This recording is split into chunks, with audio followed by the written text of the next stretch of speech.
नमस्कार दोस्तों, एक बार आप लोग का फिर से स्वागत है ब्रिजेश दर्शन के चैनल पे। आज मैं हूँ और चूंकि समय का अभाव रहा है इसलिए मेरे चैनल पे वीडियो नहीं डाल पा रहा हूँ। उसके लिए मैं बहुत ज़्यादा आप लोगों से क्षमा चाहता हूँ। लेकिन एक बहुत अच्छी खबर मैं लेके आया हूँ आप लोग के लिए। कहीं से करीबी सूत्रों से पता चला है कि मेंस का जो एग्जाम है आप लोग का 2019 वाला जो CGPSC मेंस का, वो अक्टूबर में होने की 95% संभावना है। अब 5% संभावना इसलिए नहीं बोल पा रहा हूँ क्योंकि लॉकडाउन है, कुछ भी ऐसा हो जाता है जिसकी वजह से हम लोग डिले करना पड़ जाता है। लेकिन ये खबर है, बहुत पक्की खबर है, अक्टूबर में मेंस हो सकता है। और इस 1-1.5 महीने में हम लोग कैसे तैयारी करें उसके बारे में मैं आपसे चर्चा करने के लिए यहाँ पर आया हुआ हूँ।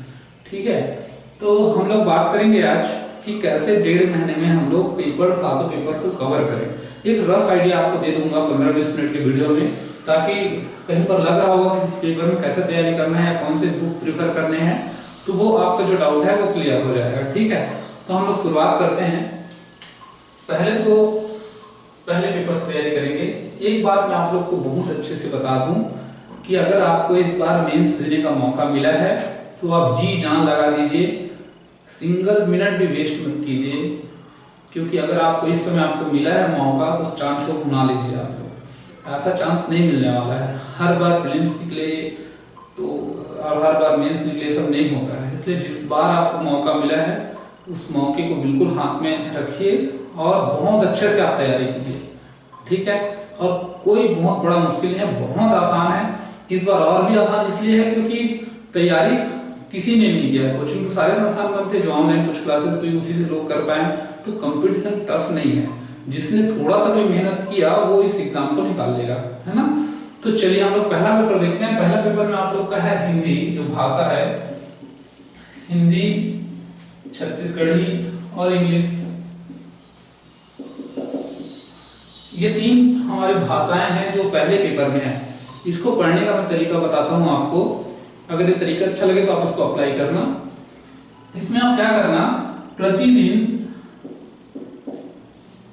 2 घंटे या 1 घंटे, जो आपको अच्छा लगे। अगर आपको भाषा लगता है कि आपको ठीक है तो 1 घंटे, लगता है कि ज्यादा मार्क्स लाने, क्योंकि सबसे ज्यादा मार्क्स तो यही है, हिंदी है, 100 नंबर की हिंदी है, तो थोड़ा समय देना है। और ऐसा है कि इसमें गलत होने की संभावना भी बहुत कम है, यानी नंबर कटने की संभावना कम है। ऐसे पूछा गया कि भास्कर किसका पर्यायवाची है, तो सूर्य लिखेंगे तो 1 में 1 नंबर आपको मिलना है।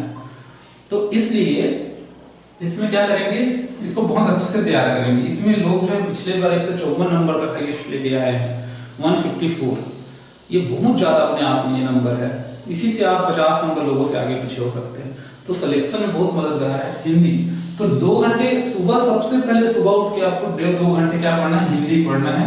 हिंदी, छत्तीसगढ़ी और इंग्लिश। तो इस 2 घंटे में 1 घंटा आप दे देना हिंदी को, आधा घंटा आप दे देना इंग्लिश को, और आधा घंटा आप दे देना छत्तीसगढ़ी को। जिसको लगता है कि हिंदी जल्दी हो जाता है वो इंग्लिश को 1 घंटा दे सकता है।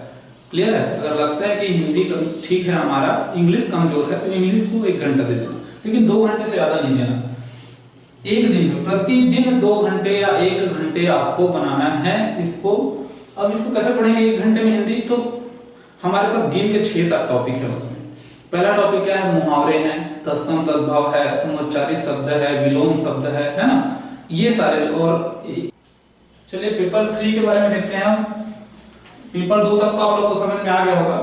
पेपर 3 में हमारा है जो पोर्शन सबसे लेंथी है वो है हिस्ट्री। इसी में आपका कॉन्स्टिट्यूशन भी है और इसी में आपका पवेड भी है सेकंड, और थर्ड पार्ट जो है वो सीजी हिस्ट्री है। देखो सीजी हिस्ट्री में ये 75 नंबर का है, ये 50 नंबर का कॉन्स्टिट्यूशन और पवेड, मतलब 25 नंबर का संविधान, 25 नंबर का पवेड। लेकिन होता क्या है, जनरली पवेड ज्यादा आ रहा है, संविधान कम आ रहा है, और हिस्ट्री 75 नंबर का। इसमें से आप अगर चुन के पढ़ोगे, स्मार्ट स्टडी करोगे, तो आपको पता चलेगा कि सीजी का इतिहास एकदम छोटा सा है और इसमें आप 75 नंबर आपको दिया है। कल्चुरी का प्रशासन, मराठा का प्रशासन, ब्रिटिश प्रशासन, 1942 में भारत छोड़ो आंदोलन में क्या था, सिमला के आंदोलन में क्या था, और असहयोग आंदोलन के दौरान छत्तीसगढ़ में क्या मूवमेंट हुए थे, कौन कौन उसमें भाग लिए थे।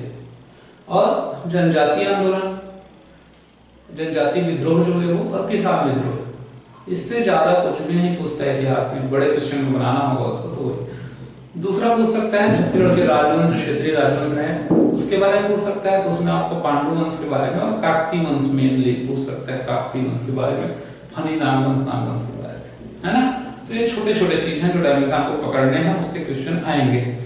तो ये वाला जो सीजी हिस्ट्री है इसमें आपको ज्यादा ध्यान देना है, पहले छोटा सा है 75 नंबर का बढ़िया से कवर कर लेना, बाकी सब चीज में छोटे छोटे मार्क्स आएंगे। बड़े में जो मैं बताया उसमें से एक क्वेश्चन पूछेगा, ठीक है। सूबेदार के बारे में जनरली, या जो ब्रिटिश वाले जो रहे उस पार्ट से, ठीक है। हो सकता है कि नया एक रियासतों के बारे में पूछ ले, तो उसके बारे में आप तैयार करके रखें, लेकिन सीधी हिस्ट्री पहले पढ़ना। उसके बाद इस हिस्ट्री में जब आओगे आप भारतीय इतिहास में, तो भारतीय इतिहास में क्या करना, मॉडर्न हिस्ट्री को पकड़ना। जो शुरू के जो टॉपिक है, सिंधु सभ्यता वाला जो टॉपिक है, गुप्त काल वाला है, बौद्ध धर्म, इसमें से 2 नंबर 4 नंबर के, गुप्त में से थोड़ा ज्यादा बड़े नंबर क्वेश्चन पिछले बार पूछा था, तो इस बार में हो सकता है ना पूछे, लेकिन आपको तैयार रखना है। चंद्रगुप्त हो गया, अशोक के बारे में शिलालेख वगैरह हो गए, इसको आपको तैयार रखना है। गुप्त वाकाटक काल में विज्ञान का क्या प्रगति हुआ था, उसको एक क्वेश्चन आप बड़े से तैयार करके रखना, उसमें से क्वेश्चन पूछे।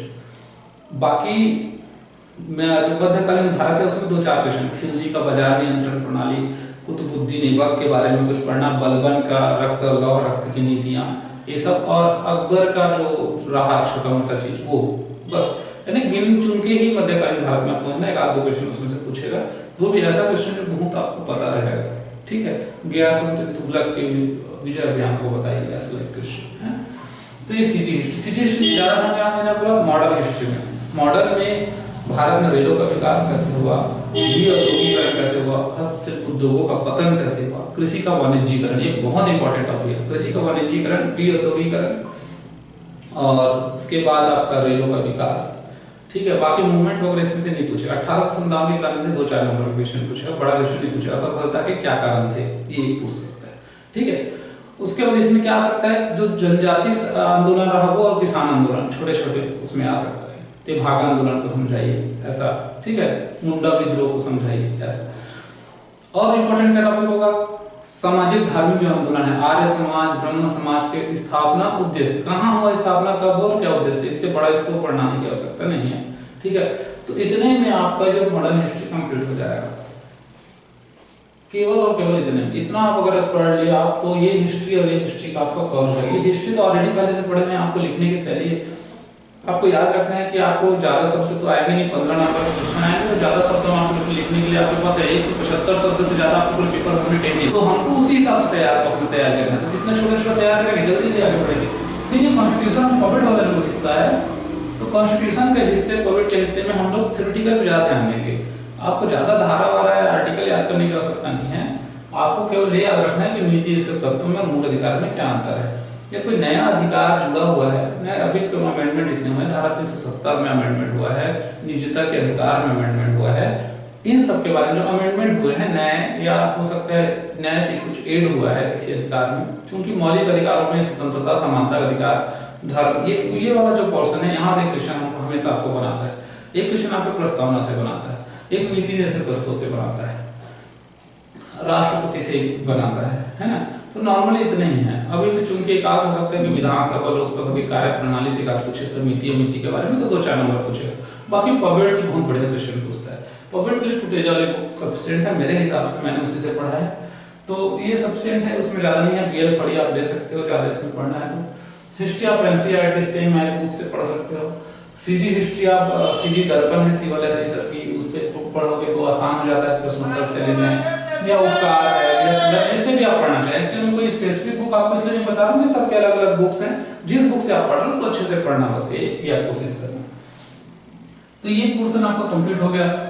इसमें कम ध्यान देना है, कॉन्स्टिट्यूशन प्रॉब्लम में ज्यादा ध्यान देना है। 25 नंबर का आना है, आपको इतना समझ में आना चाहिए, वो भी उतना नहीं आता, 10-15 नंबर ही आता, उसके लिए ज्यादा मेहनत करने की आवश्यकता नहीं। ये हिस्ट्री और ये हिस्ट्री को अच्छे से कंप्लीट कर लो तो 100 नंबर का यहाँ से 150 नंबर कंप्लीट हो जाता है। अभी तक किसी के इस पेपर में 150 नंबर नहीं गया है, तो सिंपल सी बात है, केवल ये दोनों पेपर पढ़ के आप 110-20 ला रहे हैं तो वो सफिशिएंट है, तो उतना नंबर देता नहीं है चूंकि है ना, तो इसको भी थोड़ा बहुत पढ़ोगे तो आ जाएगा, कवर हो जाएगा। पेपर 4 को देखो, पेपर 4 आपका साइंस वाला पेपर है, ये पेपर 5 और ये 6 और 7 में क्या बताया।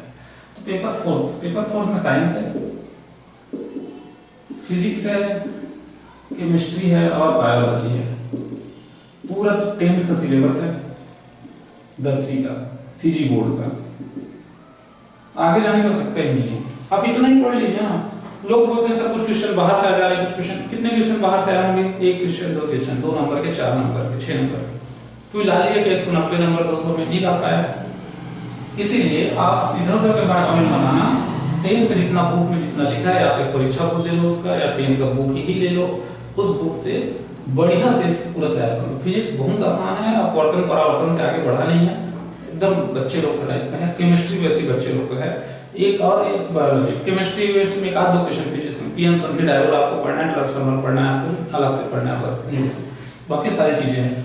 बायोलॉजी एग्जैक्टिव आपका 10th का बुक है, तो इस चैप्टर में तो बहुत अच्छे मार्क्स आ सकते हैं अगर अच्छे से तैयार किए होंगे तो।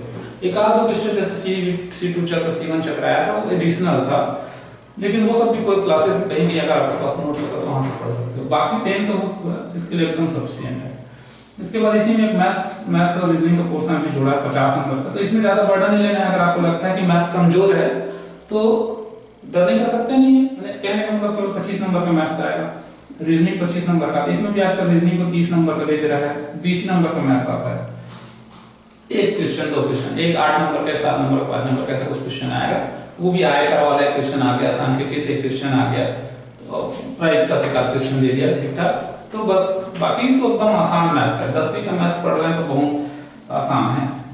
इस चैनल में भी डला हुआ है आपके मैथ्स के बहुत सारे टॉपिक्स, तो आप उसको देखना बढ़िया से, ठीक है। रीजनिंग इसके लिए मैथ्स के लिए आप अंकगणित वाला बुक ले सकते हो, या YouTube मेरे हिसाब से ज्यादा सफिशिएंट है, क्योंकि YouTube में जो भी पढ़ा रहे होंगे तो क्या करते हैं, सिलेबस वाइज पढ़ा देते हैं, जो आपको काम को उसी से पढ़ना है। एक कैसे बनाते हैं, जैसे 0.003 का बार है, उसको आप परमेय संख्या में बदलो, तो वो 9th का या 6th का सिलेबस में है, तो उसको आपको डायरेक्टली कैसे बदलना है, एक बार कॉन्सेप्ट क्लियर हो गया तो बाकी आप बना लीजिए। तो उसी प्रकार से उसको बनाना है। तो एक एक बार एक एक मेथड को मैथ्स का देख लेना, मैं लिख के तो बन सब जाता है। अगर पूछेगा, अगर चार्ट को प्लेन बोलते हैं, प्लेन को ट्यूबलाइट बोलते हैं, ट्यूबलाइट को कैमरा बोलते हैं, और कैमरा को अगर हम कुर्सी बोलते हैं, तो लोग बैठते किस में है, तो बैठते किस में, हम लोग कुर्सी में, कुर्सी को क्या बोलते हैं, वही उसको उत्तर रहता है। तो हमको पता है डायरेक्टली उत्तर क्या रहता है, लेकिन उसको लिखना, इसको ऐसे बोला गया, थोड़ा एलोबरेट करके लिखने से इसमें नंबर मिलता है। उसके बाद इसी पेपर में एक एनवायरनमेंट वाला पेपर है, एनवायरनमेंट प्रायोगिक विज्ञान वाला, है ना। तो इस टेक्नोलॉजी एंड एनवायरनमेंट, तो एनवायरनमेंट के लिए आपको परीक्षा वाली बहुत अच्छी बुक है, लेकिन मेंस के लिए आप अगर पढ़ोगे तो एनवायरनमेंट में आप पढ़ना दृष्टि का बुक, दृष्टि है परीक्षा वाली, बहुत बढ़िया बुक है। ज्यादा डीप में आ सकता नहीं है, जाने की जैव विविधता वाला सिलेबस है, उसको आप कंप्लीट करना। जैव विविधता से रिलेटेड ज्यादा क्वेश्चन इसमें पूछे जाते हैं, कृषि से रिलेटेड क्वेश्चन पूछे जाते हैं। कृषि और अभियांत्रिकी वाला जो क्वेश्चन है, उस क्वेश्चन को बहुत बढ़िया से आप लोग को पढ़ना है, ठीक है। तो ये हो गया आपका 4th पेपर। 4th पेपर में आपको साइंस का, मैथ्स का और इकोनॉमी का। इस पेपर को पहले हमने 2 घंटे पढ़ा था, पहले पेपर को मैंने बोला था। उसके बाद न्यूज़पेपर जो आप पढ़ते हैं उसमें से चीजों को निकालना है ऐसे के लिए। न्यूज़पेपर या आर्टिकल जो आते हैं, दृष्टि के ऑडियो आर्टिकल जो भी मैगजीन में छपते हैं, उसको पढ़ना जरूर कि क्या क्या चल रहा है देश दुनिया में। क्योंकि हम अगर आपने 10 आर्टिकल पढ़ा है ना, तो यकीन मानिए आप जो निबंध लिखने जाएंगे ना, उस 10 आर्टिकल में से ना 2-2 लाइन सब आर्टिकल के आप उसमें जरूर डालोगे, भाई 2-2 लाइन 4 लाइन याद आते हैं, तो वो आपका बेस को अच्छा बढ़ा देता है और आपके अट्रैक्टिव कर देते हैं, क्योंकि आप डाइवर्सिटी ला देते हो अपने ऐसे में, है ना। तो ये करना 3rd पेपर, तो इसको आप 1 घंटा दे देना, डेली एक टॉपिक 1 घंटा पढ़ना, 45 दिन में 45 टॉपिक पढ़ोगे, 4 निबंध आएगा लिखना है ना। तो ज्यादा डरना नहीं। तो ये 2 घंटा, ये अगर 6 बजे उठते हैं तो 6 से 8 बजे तक ये हो जाएगा, 8 से 9 बजे तक ये हो जाएगा। 9 बजे के बाद 1 घंटा नहाने खाने में रख लेना। 10 बजे के बाद 10 से 12 2 घंटे ये वाला इतिहास वाला जो पेपर 3rd है उसको पढ़ना। 12 बजे के बाद खाना वाना जो भी खाना है, 1 बजे तक आराम करना। 1 से बजे के बाद 1 से 3 बजे तक ये पेपर 4th को साइंस वाला, मैथ्स वाला है, क्योंकि उसमें खाने के बाद नींद आता है, तो उस समय इस पेपर को पढ़ लेना 3 बजे तक। उसके बाद पेपर 5th आएगा। पेपर 5th में आपका इकोनॉमी है, इकोनॉमी और जियोग्राफी है। तो इकोनॉमी, जियोग्राफी और छत्तीसगढ़ का भूगोल, तो ये वाला जो चैप्टर है इसमें इसको पहले करना, छत्तीसगढ़ का भूगोल 75 नंबर का। बस 4 भाग में बटा है, प्रायद्वीपीय पठार, बघेलखंड का पठार, महानदी और दंडकारण्य पठार, है ना। बस ये चारों को इस एरिया वाइज कवर करना, सारा चीज आसान है भूगोल का, इसमें ज्यादा कुछ दिक्कत नहीं है। बस प्राकृतिक वाले जो विभाजन है उसी से इसमें क्वेश्चन पूछेगा, अपवाह तंत्र से क्वेश्चन पूछेगा, पहाड़ पर्वत और वनों से क्वेश्चन पूछेगा, इसके बाहर नहीं जाएगा।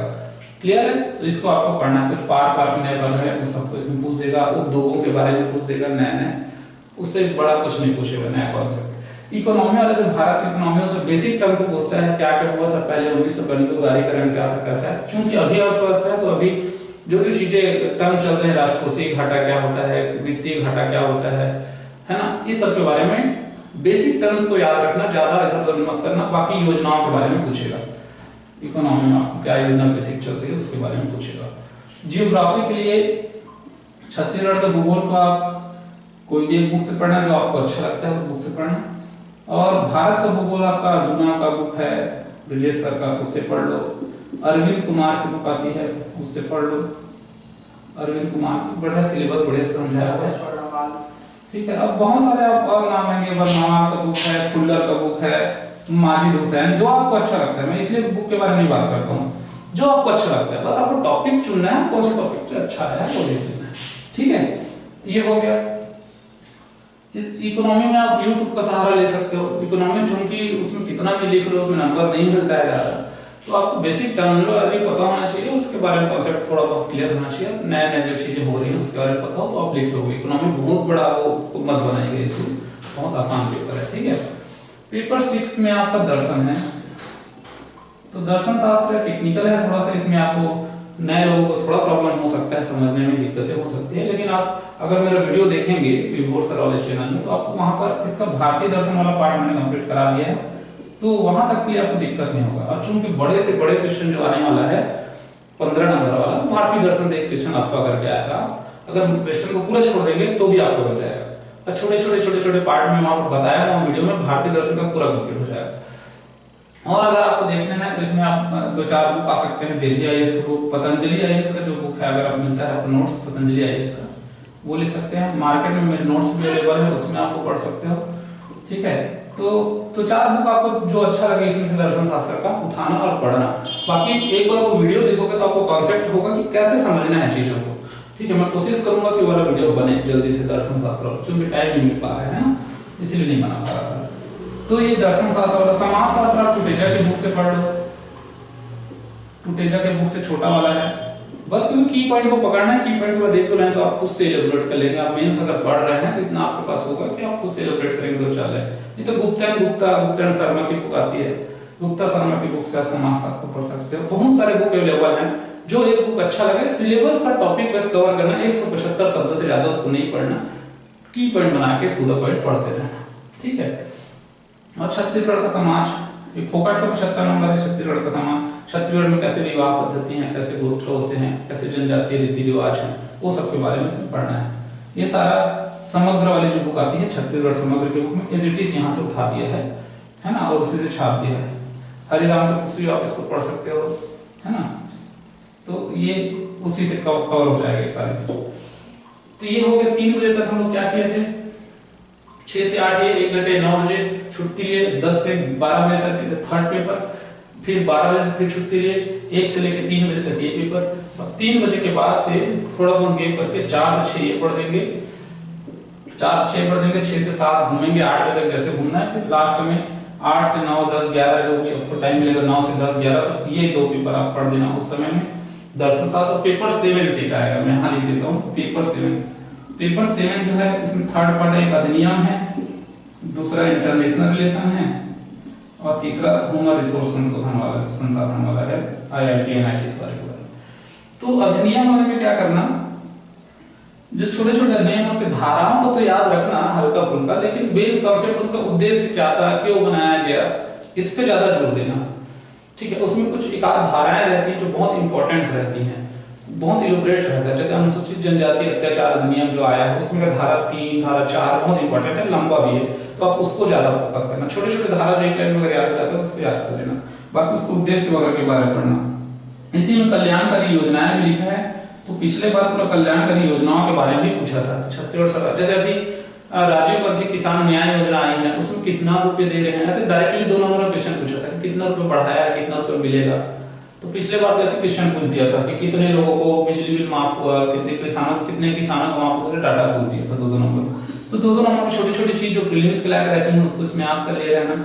और बड़े में वही अनुसूचित जनजाति वाला है, वन संरक्षण वाला है, अभी आपदा प्रबंधन जो है वो अधिनियम के बारे में आपको पूछेगा कैसे कैसे उसमें होता है डिजास्टर मैनेजमेंट में, वो तो उन्हीं प्रताड़ना अधिनियम। ये अधिनियमों को ज्यादा तो आसान है, छोटे छोटे अधिनियम है, एक आध दो अधिनियम बहुत लंबे हैं, बाकी सब छोटे छोटे हैं। एक एक बार रिवीजन करोगे समझ में आ जाएगा, बेसिक कॉन्सेप्ट समझ में आना चाहिए आपको। ऐसा नहीं कि उसी को पूरा नियम को लाइन से लेके आना है हूबहू, आपको अपने शब्दों में लिखना है, जो कि मेन से अपने शब्दों में लिखना तो ज्यादा नंबर मिलेगा। ठीक है, आईआर के लिए दृष्टि ऑडियो आर्टिकल में पूरा वो चलता है, एक सीरीज चलता है दृष्टि ऑडियो आर्टिकल में कि इंटरनेशनल ऑर्गेनाइजेशन किसका कब बना, क्यों बना, क्या उद्देश्य है, और थोड़ा थोड़ा उसमें करंट अपडेट कर लेना। ठीक है, तो इससे आईआर खत्म हो जाएगा। या फिर 10वीं का जो बुक है पुराने वाले 10वीं की बुक में पूरा है, अंतरराष्ट्रीय संगठन के क्या हो रहा है ना, ये सब चीज के बारे में इसमें यहाँ पर बना हुआ है, इसको आप पढ़ सकते हो 10वीं के बुक से भी, या एनसीईआरटी के बुक में भी इंटरनेशनल ऑर्गेनाइजेशन बहुत अच्छे से दिया है, उसको पढ़ सकते हो। तो एक एक यहाँ पर नेट में आप सर्च मारोगे उसके बारे में तो भी बहुत सारा चीज उसमें मिल जाता है। ज्यादा बड़े नंबर में तो आएगा नहीं, 50 नंबर का मतलब इसमें 10 नंबर 8 नंबर से बड़ा क्वेश्चन आना ही नहीं है, मतलब आप 100 शब्द से ज्यादा लिखना नहीं है, तो 100 शब्द से ज्यादा लिखना नहीं मतलब 8-10 लाइन से ज्यादा लिखना नहीं है, तो 8 लाइन तो हर चीज के बारे में आप लिख सकते हो ना, WHO के बारे में एक बार याद करना, WTO के बारे में याद करना, बस 8 लाइन की। 5 लाइन तो उद्देश्य में ही खत्म हो जाएगा, 5 लाइन वो कार्य करता है उसके बारे में खत्म हो जाएगा, 2 लाइन उसकी स्थापना उसका मुख्यालय का है उसमें खत्म हो जाएगा। ह्यूमन रिसोर्सेस वाले में 3 बुक बताता हूँ, एक उड़ान का ले लिया, या दिल्ली आईएएस के ले लिया, हजीराम सर का ले लिया। ये 3 बुक सफिशिएंट है अंतरराष्ट्रीय संगठन में, अर्जुना का इतना 4 बुक हैं, इसमें से कोई भी आप बुक जो अच्छा लगता है इसमें एलोबरेट करके दिया है, उस बुक को आप ले लेना, उससे पढ़ लेना, बस इतना ही है। इसमें ये फैक्चुअल है, आपको पेपर इसमें बोलोगे किस में ज्यादा ध्यान देना है, तो 6 पेपर में बहुत अच्छे से ध्यान देना, 7 पेपर में बहुत अच्छे से ध्यान देना, पहले पेपर में 3rd पेपर। ये जो पेपर 3rd पेपर 4th और पेपर 5th है, इसमें नंबर नहीं मिलते हैं, कितना भी बनाओ बहुत नंबर कटता है ना, तो स्कोरिंग ऐसा सब्जेक्ट नहीं है पेपर 3rd 4th और 5th, इसमें आप उतना स्कोरिंग कर, इसमें आप 100 प्लस अगर नंबर ले आए 100 110 तो बहुत बढ़िया है, लेकिन आप दर्शन शास्त्र में 100 120 140 तक ला सकते हो, 7 पेपर में बहुत अच्छा नंबर ला सकते हो, एसे में 140-50 तक ला सकते हो, भाषा में 140-50 तक ला सकते हो। ये चारों पेपर पहला, दूसरा, 6वां और 7वां आपको बहुत अच्छे से स्कोर करा के आपको सिलेक्ट करवाएगा, ये पेपर आपको मेंस में पास कराएगा, है ना।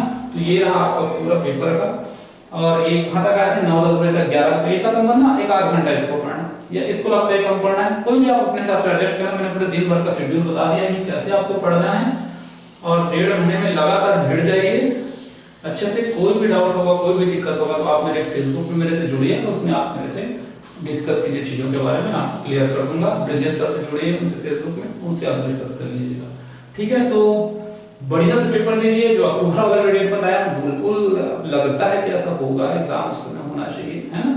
अब किसी वजह से अगर डिले होगा तो अलग बात है, लेकिन अभी तक तो कंफर्म है कि होगा। तो बढ़िया से आप लोग पेपर दीजिए, मेरी तरफ से बहुत बहुत शुभकामनाएं हैं, और इस बार चयन हो जाना है जो लोग मेंस दे रहे हैं, बिल्कुल अगले बार का वेट नहीं करेंगे, ठीक है।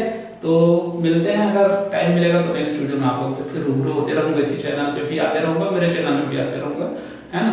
तो बीच बीच में और आके आप लोग को जब जो समय मिले आपसे मुखातिब होते रहूंगा, तब तक के लिए बहुत बहुत धन्यवाद आप सबका, ठीक है, गुड बाय।